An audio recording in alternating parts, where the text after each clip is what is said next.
All right, so I am sitting here in a strange place, right? Not my usual spot. Guess where I am? I'm in Western Australia, back home, so to speak. I don't know where home is anymore. Santi also feels like home, but coming back here again feels like home a bit. I am at to a friend's house, very, very lovely auntie and uncle, who I almost feel like my parents. So I'm staying with them for 2 days. I arrived yesterday, and tomorrow I'll be starting my teaching the retreat at Jhana Grove, the weekend retreat. And then the following weekend, also still here, but we'll be returning back to Santi on 26th. So today was a very, very beautiful day for me. So some of you already know what it is, but I don't know, I might get into trouble, but I can't help but say it.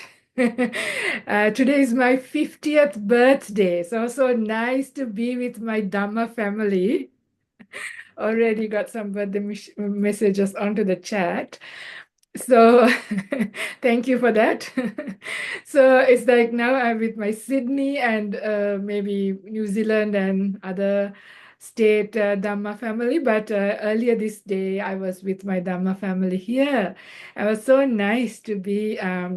So a lot of my aunties and uncles who I have known for the past 25 years. So they know me as a layperson and seen me becoming a monastic, and even some of them has taken me up even as a teacher. Such an interesting evolution of things. And a lot of them who are there were people who have gone to meditation retreats. These are like your meditation friends, meditation family. And also Ajahn Brahmali also came for the birthday. They invited. So it was such a nice time to be together with all of these people, and we shared the Dhamma, the generosity of the heart, the practice. It's such a uplifting feeling to be in a room full of these people. So just come back from that, and now again very joyful to be sharing Dhamma and be with you all here today as well. So anyway, that's a little bit not, I mean, I'm not talking about celebrating birth because that's probably not a good idea, but sharing Dhamma and doing something nice is on your birthday is, I think, a very nice way to spend. And today I'm going to continue with the same book. Maybe some of you have already seen. Um, but today I'm maybe going to focus a bit on the qualities, the greatness of the Dhamma. I think last week, because of the Vesak, because it's still the month of Vesak and we are only a couple of days after Vesak. So it's still, the moon is still big. Actually, this morning at sunrise, they live close by to the beach. So we went for a walk at the beach, and the moon is still pretty full. So it's still the Vesak moon. It's still powerful time to be, being with the Dhamma, practicing, reflecting, and also bringing this sense of gratitude in our hearts, how lucky, how fortunate we are that we are born at a time where these beautiful teachings are available, at a time that when we hear it, it makes sense, it speaks to our heart. And not only that, we are trying our best to, live according to these beautiful teachings. So it is really appropriate for us to bring a sense of gratitude to the Blessed One, to the Buddha, who discovered these beautiful teachings, discovered the Noble Eightfold Path, which was lost for so many eons even. This Buddha, it's not eons, but still for a long, long, very long time period. So I will start by reading a few nice things to get inspiration about the Dhamma, and then I will go into discussing more deeply a sutta. So what is really beautiful about the Buddha's teachings is that they are not just coming from something that somebody just logically thought about. It's not really a philosophy. People often call Buddhism is a philosophy, but I'm not sure whether it's actually right to say that. But these are teachings that are born from somebody's deep insight into nature of life through realization. So they're very unique compared to all the other teachings available in the world. There are so much teachings about science, maths, history, all kinds of topics, right?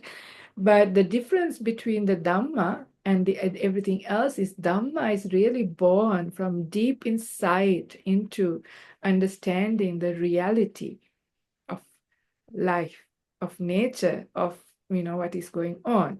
So that is why they are quite powerful, and we know that when we apply and when they sort of start to bring some results that are tangible and make changes into our life, how amazing and wonderful they are. So hearing and learning the Dhamma is essential for those of us walking on the path. It is by which purify what it is the means by which we purify minds, understand the nature of suffering, and cultivate the noble qualities of wisdom, ethical conduct, and mental discipline. Through the Dhamma, we learn how to live in harmony with the world and how to transcend the pain and confusion that binds us. The beautiful chariots of kings wear out, the body too undergoes decay, but the Dhamma of the good does not decay, so the good proclaim along with the good. With the Dhamma as his divine vehicle, the Buddha guides all beings across the turbulent waters of samsara, from the near shore of suffering to the far shore of liberation. Through his teachings, the Buddha offers us the means to transcend the endless cycle of birth, death, rebirth, leading us to the peaceful shores of freedom and enlightenment. I feel that I read some of these last time, but never mind. But the sutta that I actually want to talk about is from the Connected Discourses, that is Samyutta Nikaya, chapter 45, sutta number 4. The Noble Eightfold Path is not merely a guide to right living, it is a great vehicle, the supreme chariot that leads beings towards ultimate freedom. Once, when Venerable Ananda asked the Blessed One to reveal a divine vehicle with his Dhamma and discipline, the Buddha proclaimed, "This Noble Eightfold Path is known as the divine vehicle, the vehicle of Dhamma, and the unsurpassed victory in battle." The Buddha then described his path as a majestic chariot, perfectly equipped for the journey to liberation.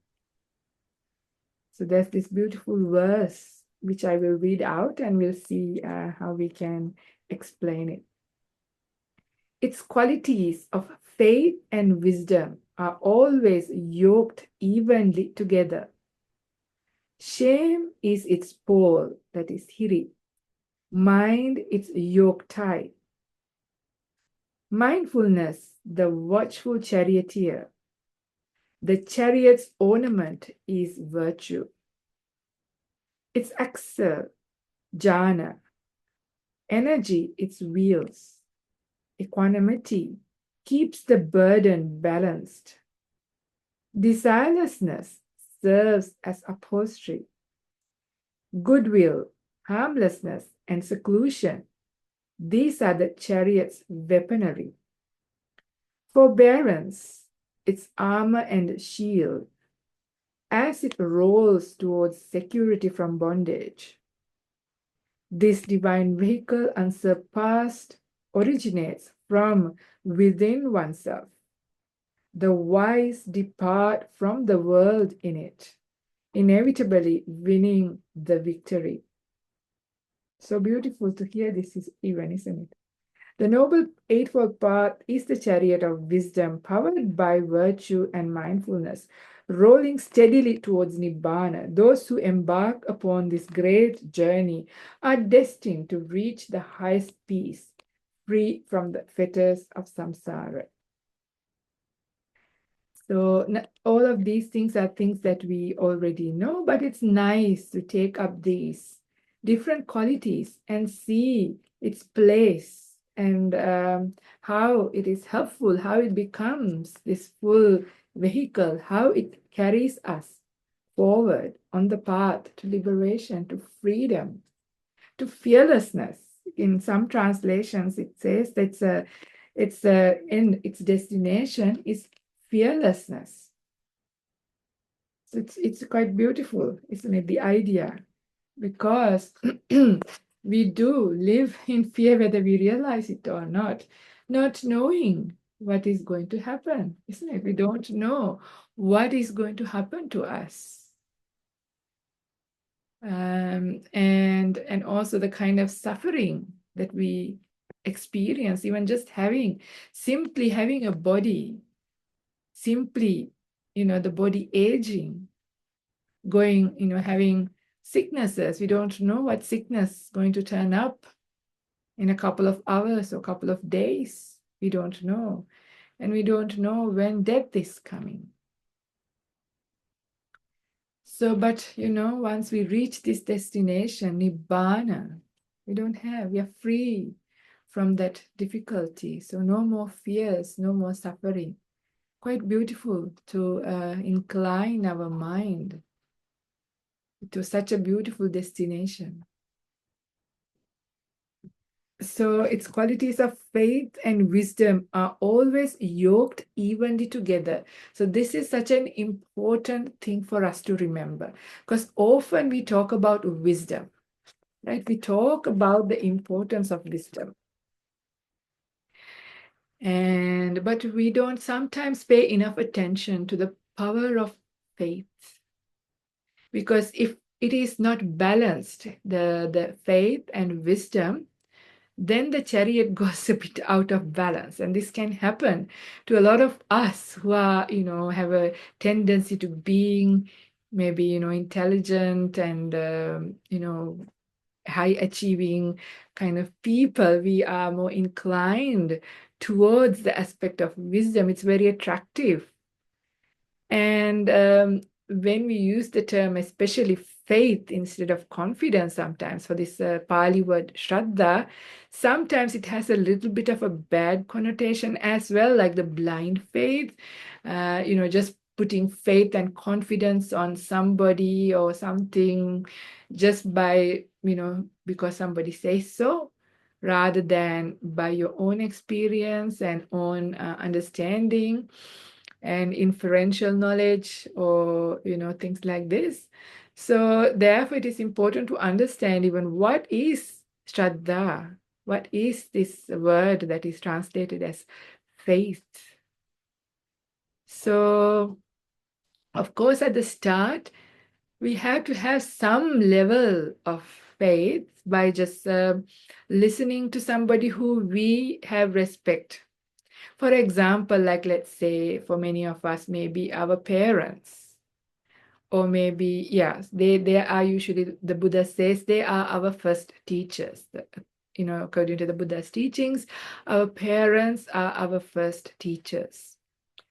So because we don't know anybody else, and they have sort of brought us into the world, cared for us in those very critical years when we couldn't do anything, we could hardly walk, hardly talk. They were the ones who sort of helped to teach us these things, for vast majority of us.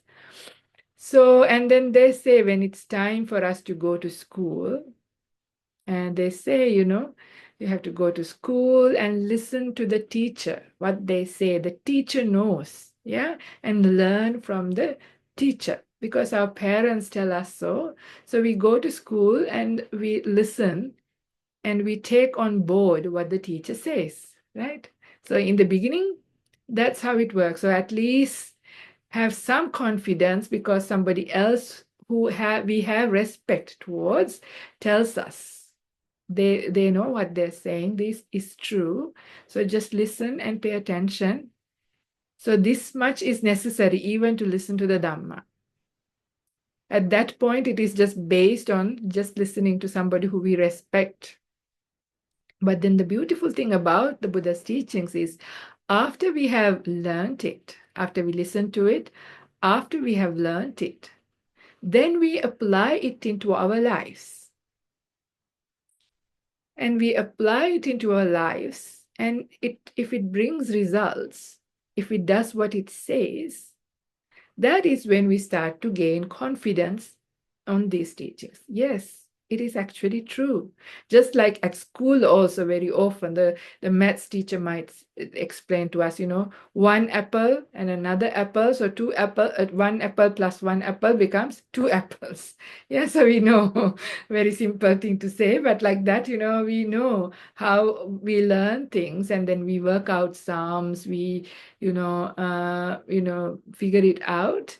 And then we understand, yes, what the teacher says makes sense, it works, this is how this is. So then we go deeper, but much more than, because not all subjects are like that. Like, for example, history, I don't know how much of that we can personally verify.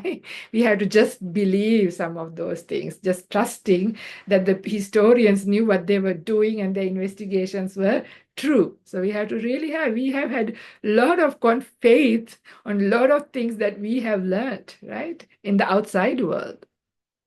So with the Buddha's teaching too, we have to have that initial level of trust to lend our ear.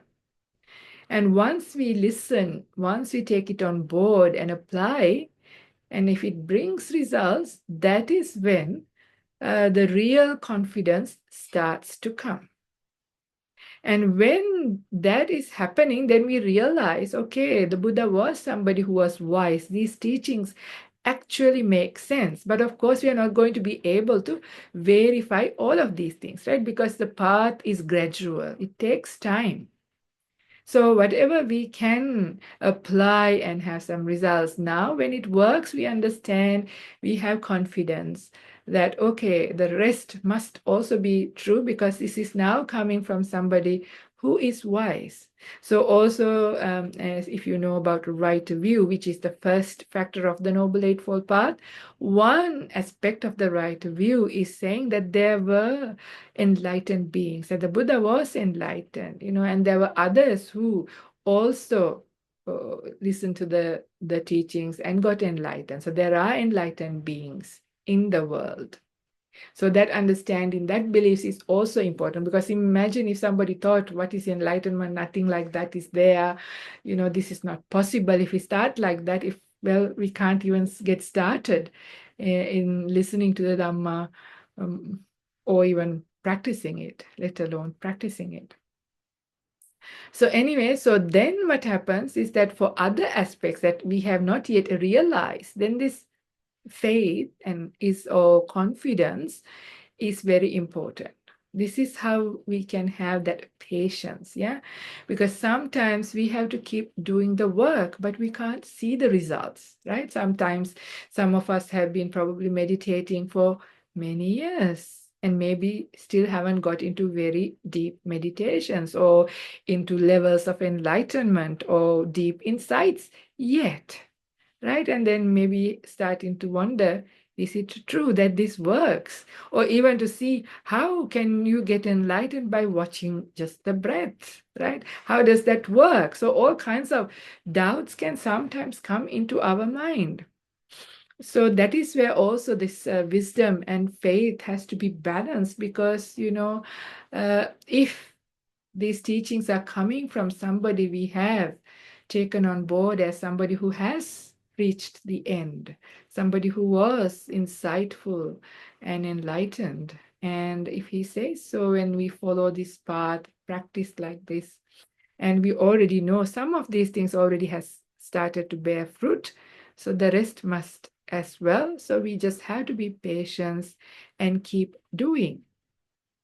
So doing the work. We don't know how long it's going to be, but just keep going at it is important. So for us to sometimes persist and persevere, which is a very essential factor, we need some level of, quite a large level of confidence, because this is where sometimes some people are lost, or some people sort of give up also, because they think, well, I've been practicing for a long time, nothing has happened, I haven't got enlightened yet. Does these teachings work? So it is those times that we need to actually have this wisdom balanced with level of Shraddha to keep going. Yeah, so also there's another beautiful word, just not Shraddha, but Pasidati is another word for confidence. So so this is where that beautiful sequence of how you meditate comes into becomes very helpful. So I have mentioned this many times, but it's always helpful to be reminded, even for myself, how does meditation work? Because this is one of the important places where we need to have a good grasp, get results, have confidence, wisdom coming up. All that happens because this is where we seem to be doing or think that it is important to do some work, even though all wakeful moments of our life we are to be practicing. But let's just take up this practice of meditation, that is the formal sitting meditation, for example. So the sequence is that pakandati, pasidati, santitati, vimuchyati. So if you remember those four things, so pakandati means that we need to be able to, leap towards meditation object very easily, with a mind that inclines towards it joyfully, happily jump into it. Like, just like for me, it's just like meeting my best friend. Like, I don't have to, have lots of willpower and previous encouragement to sort of be with my friend. Naturally, I have really good previous good interactions, yeah, good experiences by being with them. I've seen good qualities in these people. So that's why they are my best friend. And when I'm with them, I'm at ease. I like being them with. It's easy to be with them and spend lots of time with them. So in the same way, our meditation object we have to have a similar kind of relationship built up. If it is your breath meditation or any other form of meditation, so the relationship is important. And when we are at ease, when the meditation then takes off, that is why after every meditation, that we reflect back to see how you feel now. That's why I asked that, I prompt you to that just 2 minutes before we end. Whatever it is, it doesn't matter. But then when we reflect back, we realize if it worked, we can see, yes, it brought results. If it didn't work, when we reflect back, we realize, why was it? I couldn't let go of something. I was just distracted, or I was whatever it is. Then you realize, okay, that's why it didn't work. And other times it works. When you follow the process, it does work. So when you see that you get a bit peaceful, then you get confidence, that pasidati. Yeah. So it's not about the quantity, but it is the quality of your meditation that is important. So that is why how you live your whole day, entire life, matters when it comes to meditation. So once meditation sort of starts to bear some fruit, even if you're getting a bit peaceful, bit more relaxed, bit more, able to deal with life as it comes, the challenges in a way, then you realize, okay, so then that pasidati is you get confidence. Yeah, so this is how Shraddha, and then you are able to persist and persevere, because just have to keep doing. Because that's why I say Dhamma, the things that we need to do is actually not rocket science, something that even a little 7-year-old child can understand. Very simple things. But the result is what is profound. But in order to get that result, we have to keep doing these very simple things, like simple reflections, yeah, and sitting in meditation, keeping our virtue, and having a generous heart. These are the very simple things, dana, sila, bhavana, and sila, samadhi, prajna. These are just, not anything complicated. But that is how the path works. It's gradual and it takes time. But if you keep at it, it's going to work. So there is a huge component of faith that is necessary. So the wisdom aspect and faith has to be balanced for us to keep going.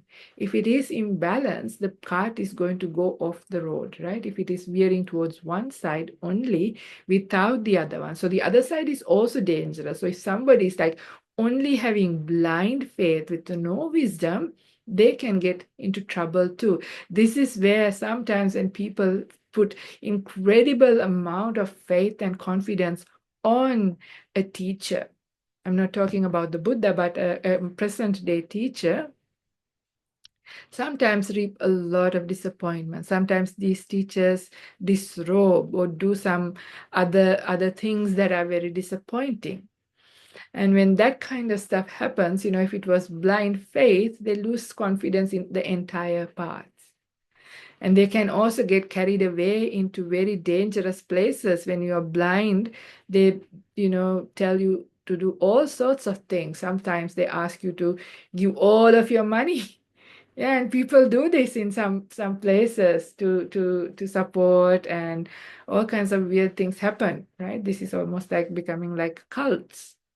And that is where if you just have blind faith, not supported by wisdom, by investigation and all that kind of stuff, then also it goes out of balance. So the cart can go into dangerous destinations. It goes off the track. So that's why the Buddha here says, it has to be, so faith and wisdom are always yoked evenly together.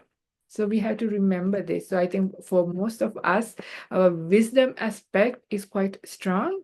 So also we need to work on the faith or the confidence aspect to balance it out, especially if doubt is coming up. That is where we need to sort of build this up a little bit more.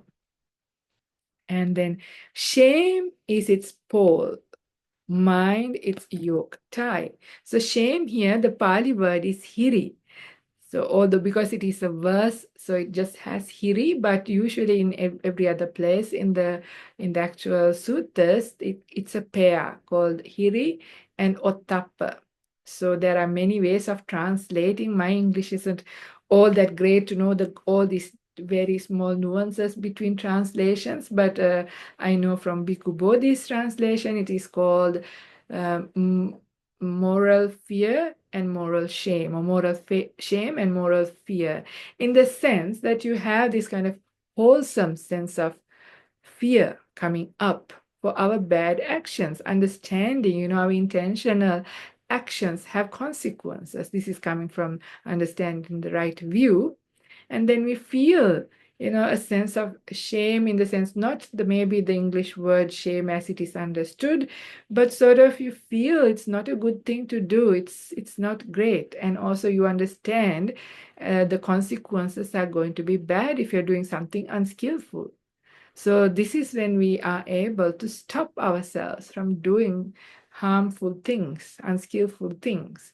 So this is why this is right in front of us, right? So balanced with confidence and wisdom, we have to have this moral shame and moral fear. So it is not coming from any kind of where we fear because somebody is going to punish us, or something like this, but rather through understanding and also having confidence of what the Buddha says about these things, we have a sense of, shame and fear to do the wrong thing. So this is really a very important starting point. The Buddha says elsewhere in the suttas that they are like the guardian angels. Hiri and Ottappa are referred to as the guardian angels of our path. Right? It's really nice to have guardian angels, right? They are the ones which protects us, yeah? Because this is the protector. Because once we do something unskillful, well, it leads us to so much trouble. I mean, it leads us to immediate trouble by people around us. They can blame us, they can punish us, they can do all sorts of things once you have, broken precepts and done the wrong thing. But also karmic consequences, and we get into all kinds of troubles and traps. So that is why, so if we have this sense of moral shame and moral fear, that is a protector. And in this occasion, the mind is also like that awareness, the awareness to know what you're about to do. Because sometimes we have really bad habits. And this is where it's really dangerous, because they're called sometimes habits because it's kind of automatic. Not even really aware of what you're doing, what you're saying, what you're even thinking about it. So then there is no place, right? So that is why, it has to be so the yoke and tie. So the shame as well as that awareness. You have to have that awareness. And there's a beautiful sutta which I have spoken about in a long time ago during a Vesak called Sati Sampajanya Sutta. If my memory serves me right, it is, I think, in Numerical Discourses, chapter 8, maybe sutta number 83. And in this sutta, the part starts with this initial level of mindfulness, because mindfulness has both awareness and also remembering the teachings. But when it is Sati Sampajanya, it actually has awareness together with wisdom. So in verses, it's really hard to know what is referred as what. The Pali word here is mano, but because it is together with this pole and yoke tie, which is with shame, and looking at other suttas where Buddha talks about, mindfulness coming first and the Hiri and Ottappa coming in, it makes sense to understand this as awareness, sharp awareness with wisdom. So this is what gives us that alert. The red lights go, when we are about to do something that we know is going to bring harmful results to us immediately or in future lives.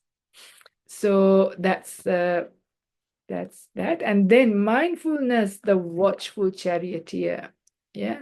So mindfulness in another sutta also beautifully says that in that sutta called the citadel or the fortress, that is, I think, in Numerical Discourses, chapter 7, maybe 7.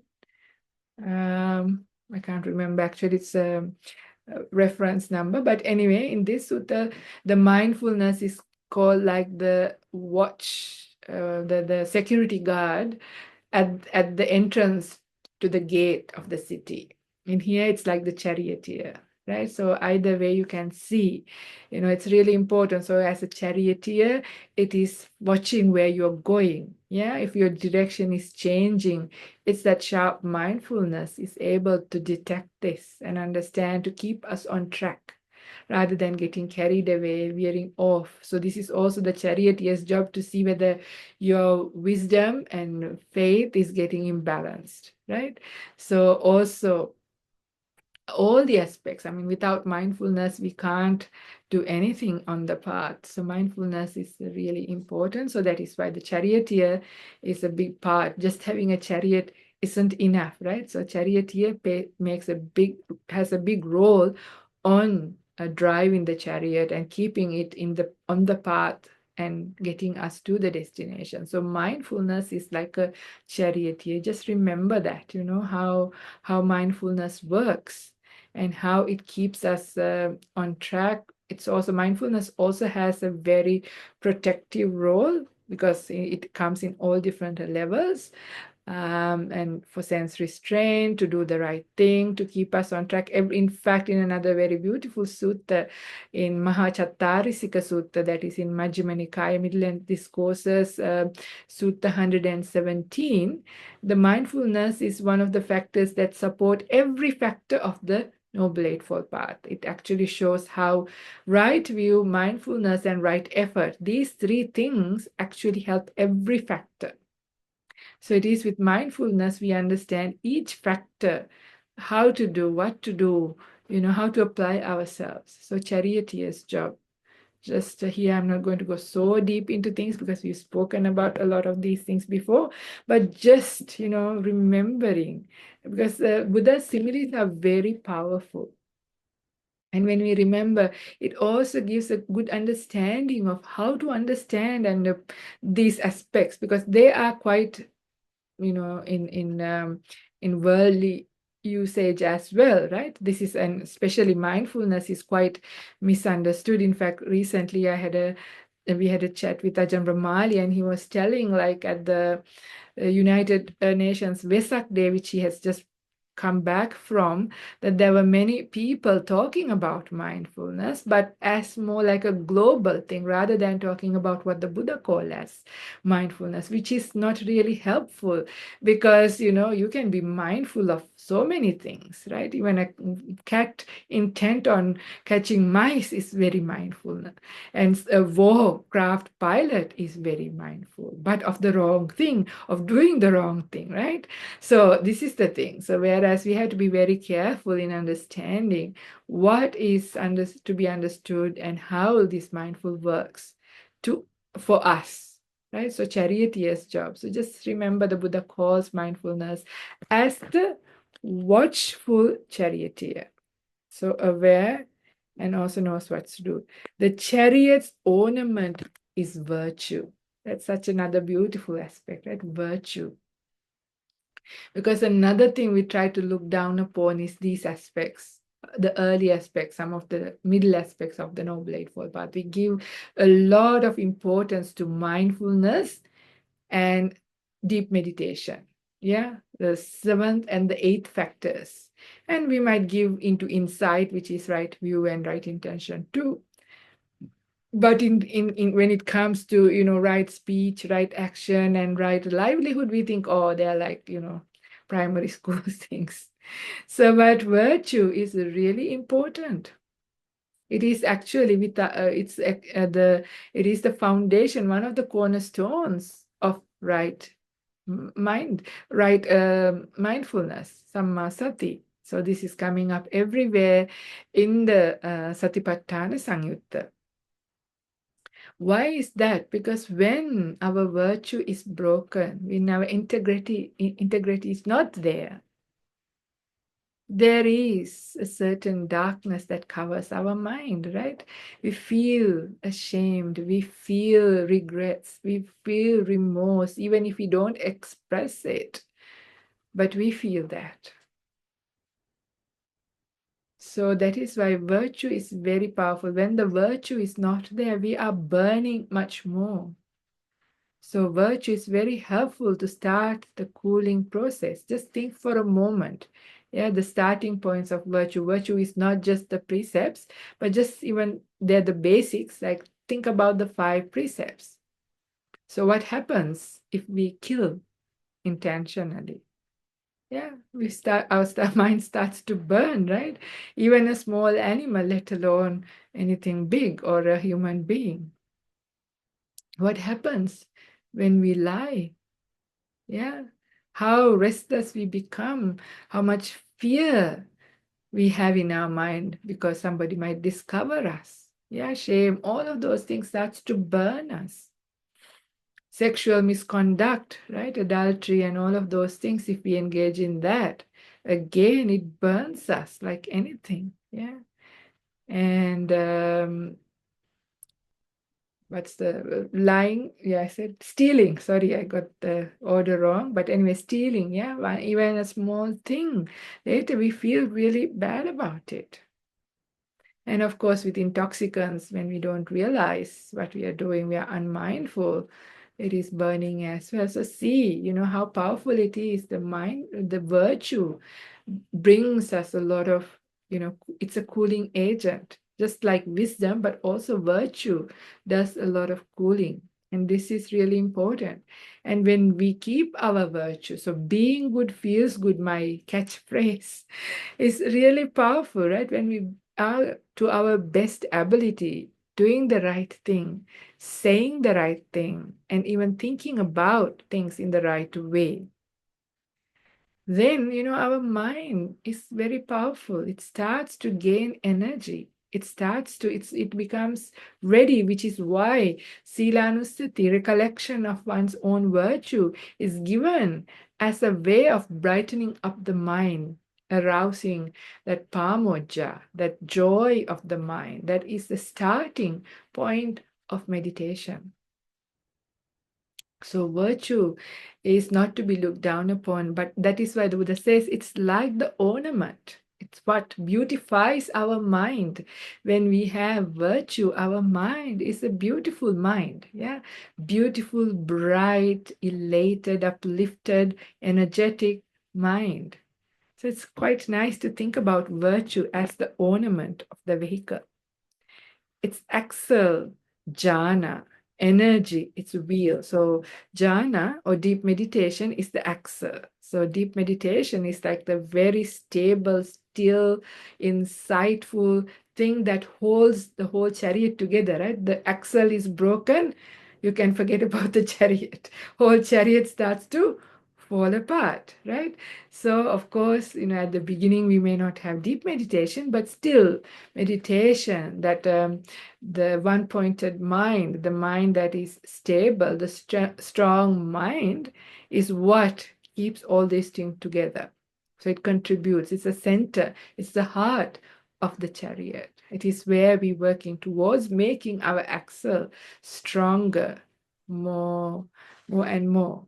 So, and then wheels, yeah, the energy, that is very kind of understand that's the energy is what keeps us going.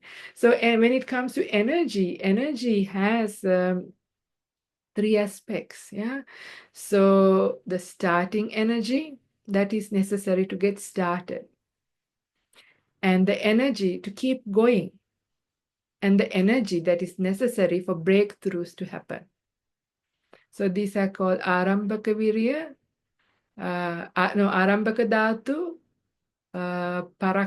Nikkamana Dhatu, and Parakkama Dhatu. So three types of energies. So energy is different to effort. Effort is called Vayama. Energy is called Virya. So the difference is Vayama is like more with intention, with willpower, that force. But when it comes to energy, it's a natural energy of the mind. A very nice way to think about this is actually this happened on the day before the Vesak, that was on Saturday at Santi. So we had like a retreat for everybody on Sunday, and I was told there will be about 21 kids coming from one group of people. So a large number of kids coming. So suddenly I was thinking, oh, we have to do something really special for the kids so that they can do something. And then if we do something separate to them, then the adults can also do. But, I was that day, like Saturday, I was also teaching a retreat still, because we also had a retreat on Saturday. But at the same time, on the background, we were also preparing for the big crowd to come on Sunday. So I was quite a little bit tired towards the end of the day, no, afternoon. So I thought I will just lie down and rest for a little bit. But I couldn't lie down too long, even though I felt really exhausted. The moment the idea came that I have to do something nice for the kids, I want to give something for the kids.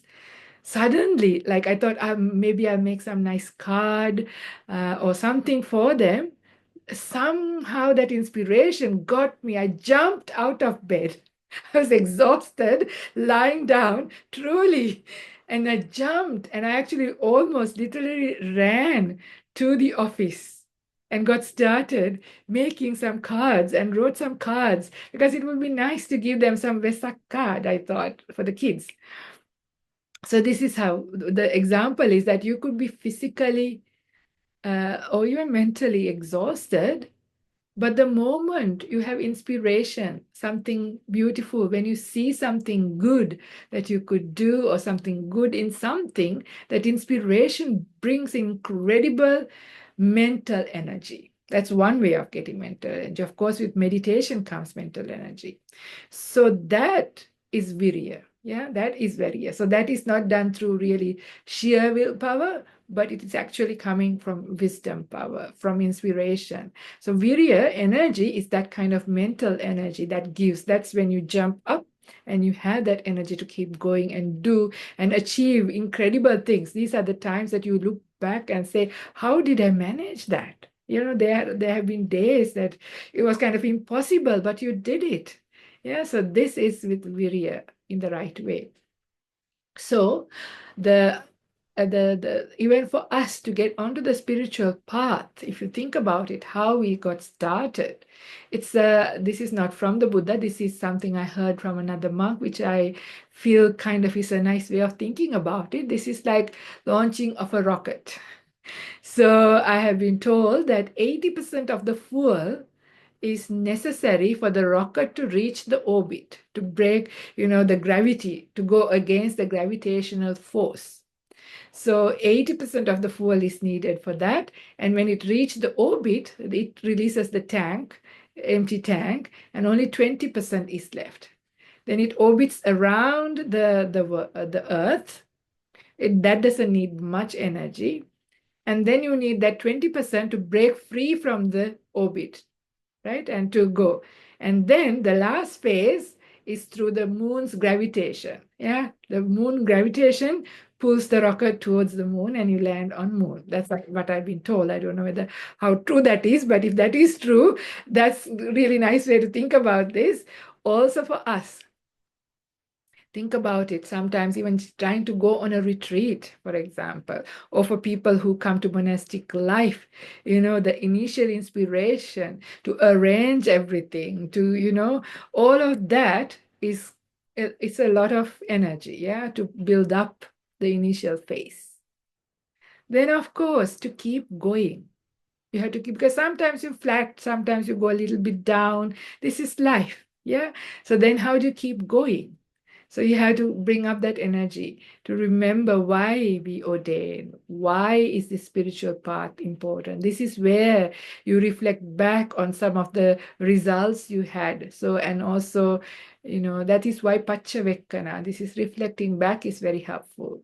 And also seeing the danger of not doing the right thing or not leaving the spiritual path and going somewhere else, the danger, what would happen, and what are the benefits of keeping going. This is the kind of second level, yeah? Because when we can forget that initially we come with all this big energy, breaking through, breaking free from all our attachments, giving up all of these things, changing completely our lifestyle, all of that required that 80%. But then to keep going. And then, of course, the insights come.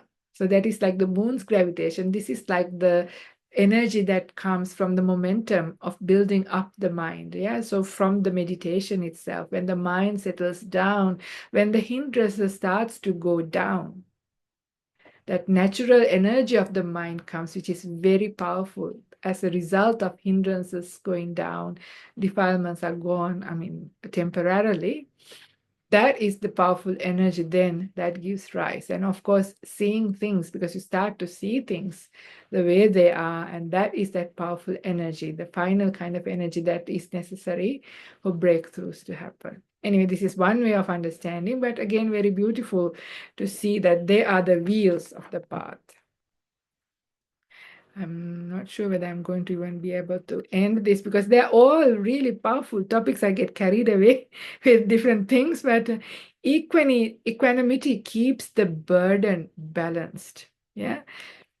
Because this is another very important aspect to remember in our spiritual journey, to somehow maintain as much as possible a mind that is even. It's not always possible, but that's a beautiful kind of place to, I don't want to really say a goal, but it is something that we could strive towards in a way. How do we become equanimous when life is, putting challenges at us, difficulties, when we are faced with pain, all kinds of things, or when there is too much excitement, too much sensual kind of things happening. So it is that pendulum kind of thing, right? We go between this strong joys to strong sufferings or painful feelings. So that is that unbalanced kind of mind. But if that swing gets more less, and if we can be a bit more even with the life, that is very helpful, right? Because these high joys and high pains both are very difficult at the end. They are distracting our mind from seeing and being on the right track. How do we become equanimous even at a very superficial way? Is by understanding. One way is through understanding the law of karma. It's quite a powerful way to sort of allow things to be. Equanimous mind means you allow things to be. You make peace with life, or you embrace life with wisdom. All of this is to be done with wisdom. So equanimity always has wisdom together with it. It's not complacency or something. So when you understand, okay, the law of karma, understanding when some challenges come, this is part of and parcel of being in samsara. This is what it's like.